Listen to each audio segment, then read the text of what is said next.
ఎలా నవ్వుకున్నాడు జగన్, వీళ్ళు మాట్లాడుతుంటే వాళ్ళు నవ్వుకున్నారు.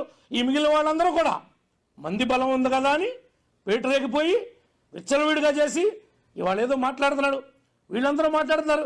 జగన్ ఎందుకు పోయాడు బెంగళూరు? వంశీ దగ్గరికి రావచ్చుగా, జైలుకి వెళ్ళొచ్చుగా.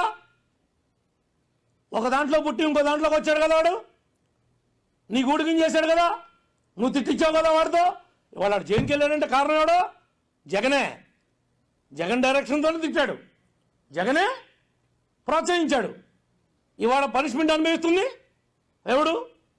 ఆ రోజు ఏదో నోరు ఉంది కదా అని మీడియా వాళ్ళు కెమెరాలు పెట్టారు కదా అని మైకులు చూసి రెచ్చిపోతే పనిష్మెంట్ ఉంటుంది, ఉండకుండా ఉండదు. తప్పు చేస్తే. తప్పు చేయనివాడు చాలామంది ఉన్నారు. అందరి జోలికి వెళ్ళరా? ఎందుకని వెళ్తలా? నేను కూడా గతంలో జగన్ గురించి మాట్లాడాను కాబట్టి ఫస్ట్ నన్ను తీసుకుని 67 లోనికి ఇచ్చాడు.